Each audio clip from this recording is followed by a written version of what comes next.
Hi everyone, this is Kim, and you are listening to Unfiltered Wednesdays, the show where we have real unfiltered conversations about navigating big life transitions as a student, a professional, and a human being.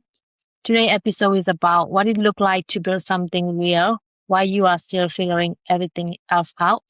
Still in school, still an international student, navigating a new country, and still deciding what you even want your career to look like. My guest today didn't wait until after graduation to start building. He founded an AI powered investment research platform, one that generated real revenue and is now being used by the university owned investment fund. This is his story, and let's get into it. Hi, Marvin. How are you today? Hi, Kim. I'm good. Thank you for having me. It's a pleasure having you. So, tell us who you are, where you're from, and what you are working on right now. I came to the United States in January of 2024, so about 2.5 years ago.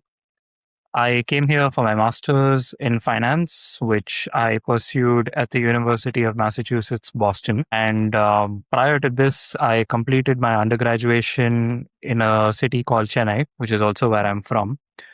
And I spent a good amount of my childhood growing up in India. For the first 10 years of my life, I had moved to Dubai because my dad had got a job over there.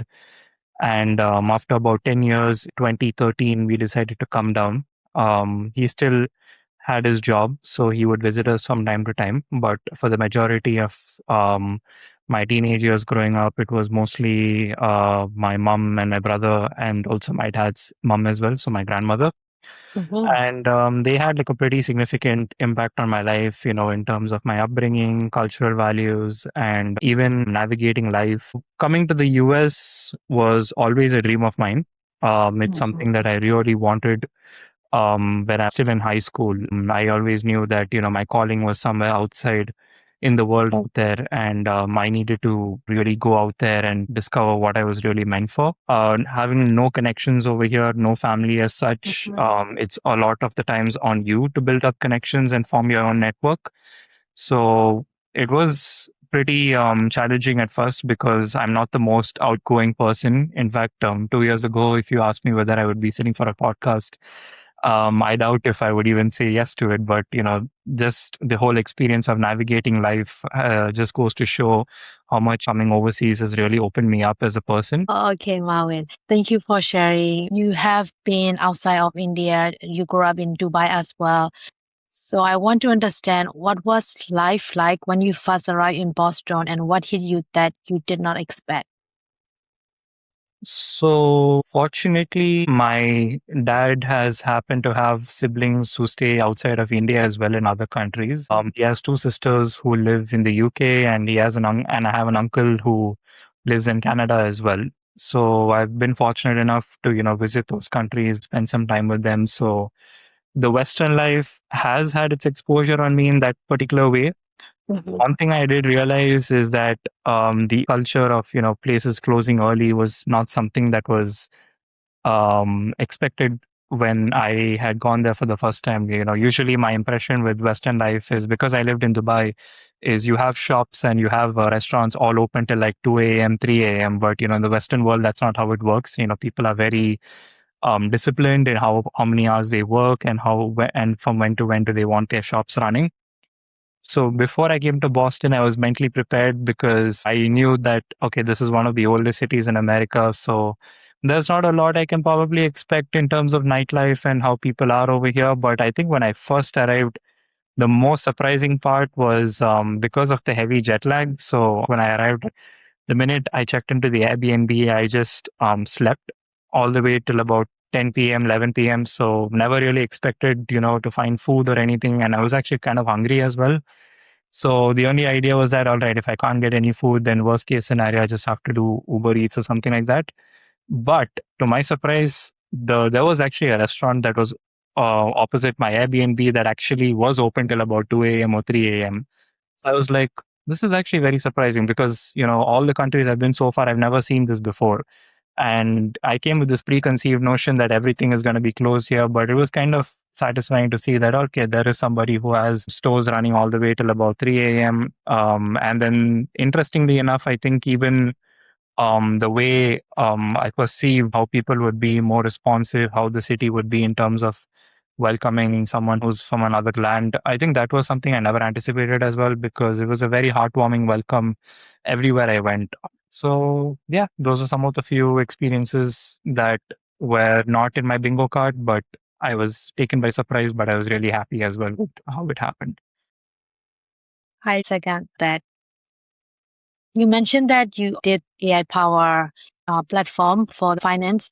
So let's start with the basic. What is investment research and what does it actually mean to build an AI power platform for it? So while I was in university, at the time I had a thesis project as a capstone, and I had a really good mentor by the name of Professor Atreya Chakraborty. And while I was a student in one of his classes, he was somebody who really opened up my mind in terms of what I could actually accomplish. Someone who really encouraged me to read more than what was, taught in coursework. And after some point, I really started seeing a very keen diversion, in the sense that I really started to have an interest towards things that I never really gave it a thought about before. And at the end of that course, one thing that I really found in myself, this was towards the end of 2024, was that I managed to build something real. And at the time, it was just a theoretical framework as part of my capstone. But I thought, what if I actually set my mind on to actually building something and going above and beyond what I think I am meant for? And so that's how the idea of Laudit came around. Eventually, what happened was the platform, because of like personal circumstances, there was a point beyond which I couldn't really handle it on my own. I managed to speak to somebody who was actually willing to take this on to kind of run it, because even if I can't do it, the mission with which Laudit was built for should never really die. And because of that, I was grateful enough. I managed to successfully transition the platform from me overseeing the entire thing to having a group of graduate students now who are part of the investment fund, who oversee the research and development side of it. And then we also have a few PhD students who I was fortunate to work with as a research assistant, who now oversee it as well. So it's been a very gratifying journey, not an easy one, but so far blessed, very thankful for it. So when we think about investment, the simple definition of the word investment is, I have money with me and I want to help this money to grow over a fixed period, over a period of time. Now with investing, um, what you have is you have different asset classes. So you have real estate as in land. So, for instance, investing in properties, which you think would go up in value in the future. So, this is a very common practice. So, real estate is one way, stocks is another way. So, stocks, when I talk about it, is basically companies that usually start out when they are private, they are looking for ways to raise money, and the way they raise money is that they open up the company to raising capital from the general investors. That is just the surface level of what is investment research. So, investment research typically encompasses all of this. And what Laudit does is we have very, in simple terms, narrowed it down to just being able to look up a stock and getting all the information that you need using AI in just a matter of seconds. And all you have to do is just enter the ticker that you're looking for, and you have all the answers that you need, whether it's meant for you, not meant for you, what kind of investor will it suit. All these different things are covered in our platform. So we first started out with stocks, then we expanded it to exchange traded funds, ETFs. So yeah, that is what investment research is in a nutshell, and what Laudit was doing for people. Okay. Yeah. Thank you so much for sharing. There's a lot of information. So, who is this for? It is meant for investors, retail investors, people who are actively participating in the market. It's also meant for passive investors, people who don't want to keep looking at the markets, who just want to put their money aside into an exchange traded fund, set it and forget it. And we also wanted to cater to people who are interested in getting started in the markets but don't know how to do it exactly. So that's the typical consumer base that we were targeting. So you were looking at people anywhere between the age of 18 till the ones who are in their mid 40s or 50s. Oh, okay, that's really great. So while you are building this, you were at school and you are still doing your coursework, and at the same time you are building this the whole platform. If I ask you, what will be the biggest lesson that you learned during that time as a student and also as a founder? I think one thing in common was the need to speak up, to really put yourself out there. Mhm, That is something which really drove me to kind of think about how I approach people, how I build my networks. Because, over here, the one thing I've noticed is that, typically the more you put yourself out there is the more people you're likely to attract in terms of, you can build your community when you put yourself out there. mhm, For someone like me who happens to just, be this, I won't say introverted, but very ambivert, which means I can be selectively introverted or extroverted. That was something which was really challenging for me to come out of. And some of the things that I've learned along the way is that you need to, yeah, one, be very upfront and, put yourself out there, even if it means, a couple of embarrassing moments. Take it, but learn from it, know what you did wrong, and then work on it and get better with it next time. Second thing is be very receptive to learning about new things around the world, because it's very easy to get caught up in your own bubble and not really pay attention to all the other things that are happening. But being a founder, being a student, when you keep up with the trends, you tend to also speak in a language that someone who's looking to hire you or someone who's looking to, build a connection with you is able to resonate with. So I think those were some of the key metrics that I saw qualities that came out of being both a founder and a student. oh, yes. When you talk about your founder journey, you mentioned that one of your professors is really supporting you. Yeah. So how do you really build your relationship with professor and get their buy-in? And what would be your advice to someone who want to have the same relationship? So, if at all you're ever flying, not just to the US, but anywhere overseas, I always suggest reading up about all the faculty with whom you will be learning. Sometimes there'll be, faculty members who you'll come across, but you won't have a class exactly with them. But many a times you may think that, okay, I didn't have a class with them, so therefore I can forego it. But trust me, sometimes those can be the most resourceful contacts that you'll ever make. So whether it's online, offline, I would always suggest look up the professors with whom you will be working with in terms of your academics and who you also think would be great mentors as well. Do your homework before you come here. Once you're here, speak to the advisors, speak to your peer members, people who've taken your same program, ask them what's been the most, which professor they've always saw has always done wonders for them. And one thing you need to always do is follow ups, because it's very easy to come here motivated in the first few months saying that, yes, I want to meet all the professors, I want to get into their good books, I want all the contacts possible. But, after a point when you sometimes don't exactly get the response that you expect initially, you tend to sort of take a backseat and be like, okay, I don't want to, try any harder. But trust me, sometimes when you really put yourself out there, when you keep connecting, when you keep them always posted about what's going on with you, what's something that's really interesting to you, they do tend to take an active interest towards you. And for me personally, how I saw that is because I used to always keep in constant touch with my advisor. And so when I came down initially in the first 3 months, I met with her before the spring break. So spring break is typically when everybody's away for a holiday, or they're always up to something or the other. But I made it a point to connect with her, and then I told her what my plans for the summer were, and I told her that I was kind of looking at some professors with who I could potentially TA with. And then I kind of gave her a bit of background overview about where I come from, what have I done before. And she said, there's this professor by the name of Athreya Chakraborty. I can put you in touch with him.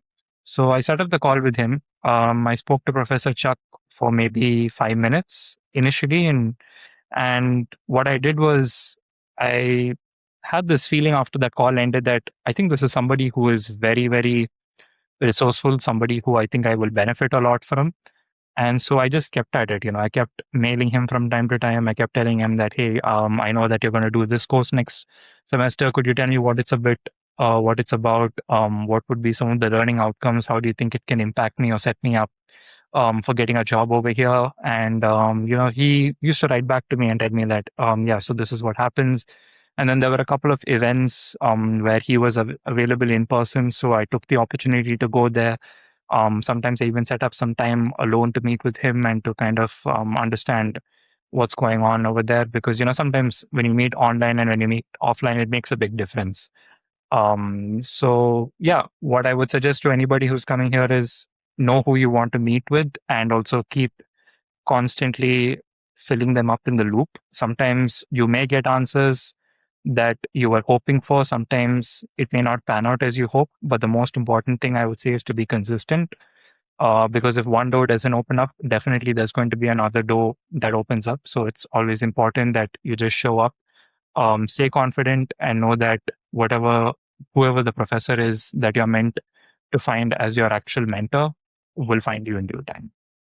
Wow, that's a very valuable advice. I would say do your homework and research who you want to be with, and don't give up if you didn't get response one time. Yes. Be persistent and resilient. You also mentioned that you are naturally introvert, but how do you really build your community, not just for your school? So in my experience, the fortunate part was I kind of made it a conscious decision to talk to everybody who I came across when I initially had orientation.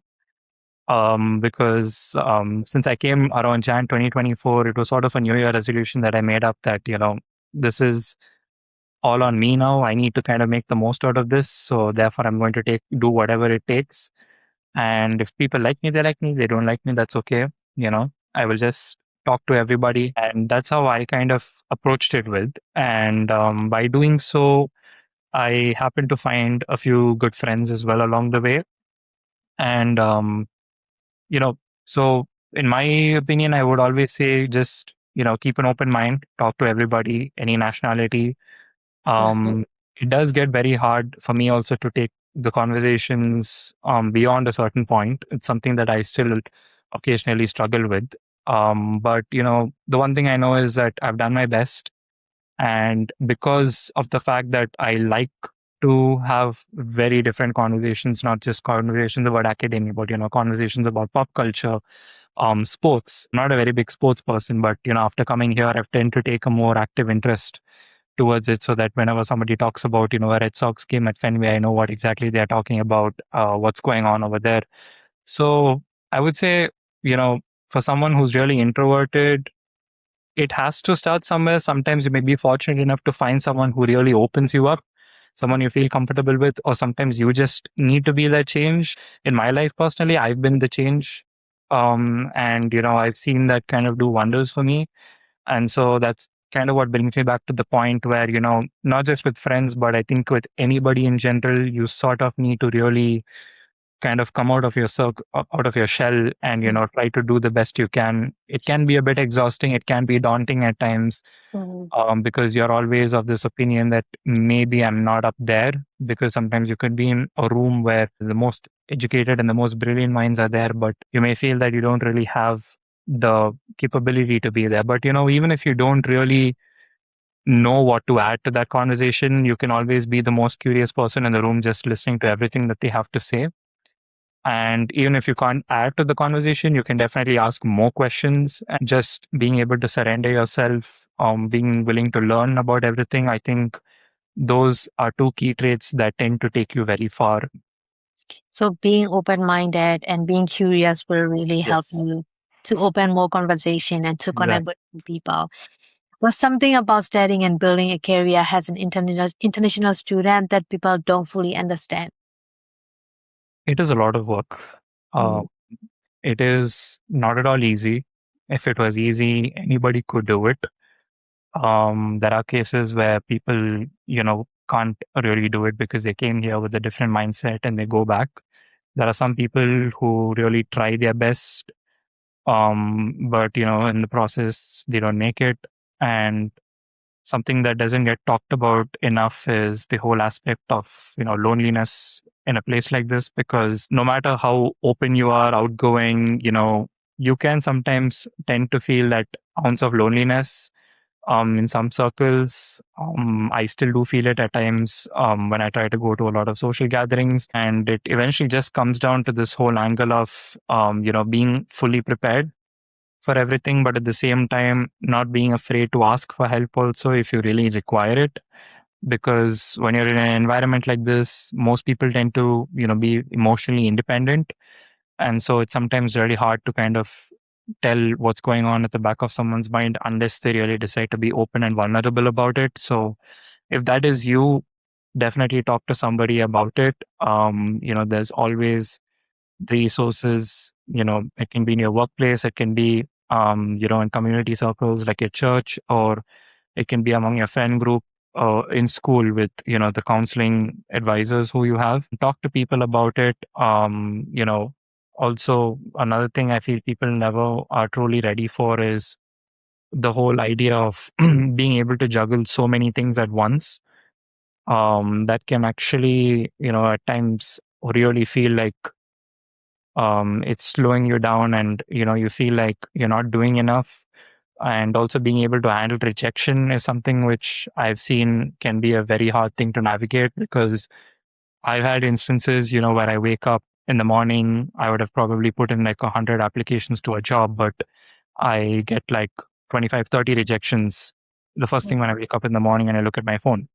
So that can sort of set you up to have a very bad day ahead. But at the same time, if you decide to positively harness it in a way where, all right, fine, that didn't work out, maybe something better is there for me, that mindset can just tend to, give you the courage to move forward, take every single day one step at a time, and go above and beyond than what you're meant for.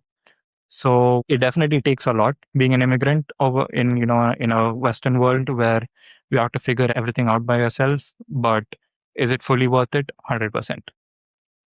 So definitely for anybody who's out there who wants to come to the States or go to any country for that matter, do your homework, know if it's the right kind of place for you, and whatever hardships come your way, make a promise to yourself that you'll never give up. Do your very best, and let life determine whether things where things are supposed to be headed for you. I like that you touched on a lot of different things like loneliness, rejection in terms of job search. So, what will be one thing that you do when you face those circumstances? I thankfully happened to build a community with my church, with my peer groups in school, and I sort of try to keep my day as busy as possible with different activities going on. I tend to sort of not really think about all of that, but there are times when it does get the best of me, and at that point in time I really uh struggle. But what I do is I tend to talk to somebody about it.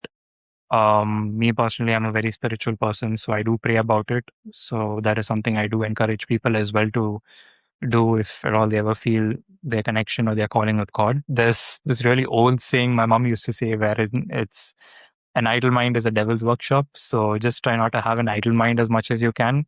Just even if you are not really busy, but at the same time you are actively interested in pursuing things that you're very keen about, I would say, just go all in. Don't worry about whether it makes you pretend to look busy, because look, the end of the day, the whole idea is that it's nobody, if you ask everybody in the world whether they can do what you do, nobody can say, yes, I can do what you do 100%.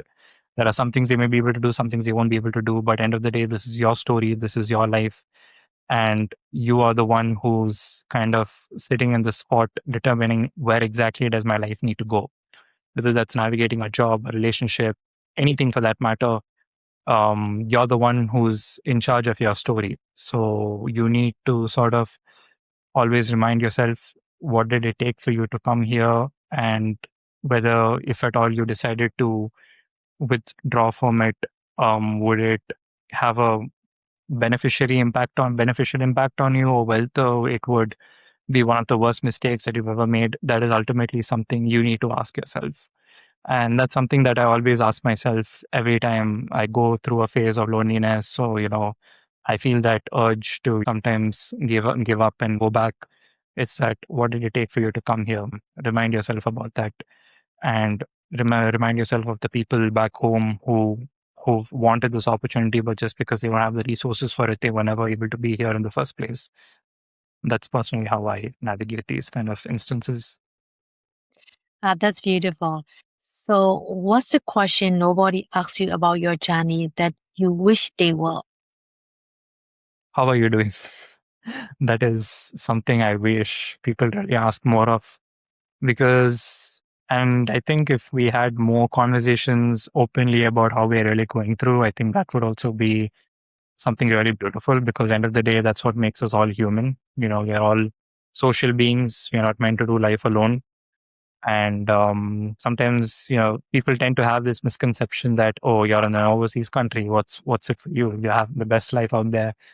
But no, like, everybody has their own problems. The rich person has his own problems. The poor person has his own problems. A family has their own problems. A bachelor has their own problems. It's never really easy for anybody per se in the way that most people would think. So I think the simple question of how are you doing is something really powerful that you can ask somebody, because that way people know that there is someone who really hears them out, somebody who really cares, and then someone who is trying to be there during those times of hardship. It's a simple sentence, but it can go a long way, is what I felt. Because I have been the person who's happened to do that for some people, and I've also been the person who's seen the kind of reactions I get for that. Some people sometimes break down when they hear that, because that's how much of weight they've been carrying on their backs for so long. But it just takes a simple question like that for them to really be open, talk about what's going on, and then if it helps them, that's what really matters. Because end of the day, we're all human beings. We're all supposed to look out for each other. So, yeah. Yeah, it's a simple and very powerful. And I love your question. How are Yeah. you doing? Yeah. So, to wrap up our conversation, if you could sit down with yourself on day one in Boston, what's the one thing you want to tell him? Um, I would tell him that there are things that are going to come your way which you would never have been ready for ever in your entire life. So maybe approach it a little quicker, because I still had a lot of reserved opinions on certain things, about approaching like different walks of life, whether it was, gaining knowledge in something else, opening up my mind to accepting other cultures. I still had a bit of reservations, but one thing I could definitely say to myself is that, hey, there are different things that are going to come your way in different walks of life. Embrace them all as they come for it. Never push them away, because maybe if you approach them a lot more sooner, things can end up being very different for you. And that's something I've learned along the way. Thankfully, I didn't realize it too late, but it's something I could have probably told myself when I first came here. Okay, Marvin, thank you so much. What you shared today is not Yep. just about a startup story or a student story. This is a Yep. story about building something where why everything was still being figured out. A school, new country, and learning about being resilient, being human, and a career path that was still taking shape. What Marvin's story shows us is that you do not need to wait until you have it all figured out to start building. And sometimes the most meaningful work happens right in the middle of uncertainty and not after it. And if something in this conversation hit home for you, a moment, a sentence, even just a feeling, I want you to sit with that and then share this episode with one person who needs to hear it, because this is how this story travel one person at a time. And if you are in the middle of figuring it out right now, Shango is offering 2 free coaching sessions. No pressure, no pitch, just real support from someone who has been where you are. head to ShineGo and take the first step. Follow us on Instagram at shine.go and subscribe on YouTube so you never miss a story. I am Kim. This is Unfiltered Wednesdays. And remember, you do not have to figure this out alone. We'll see you in 2 weeks.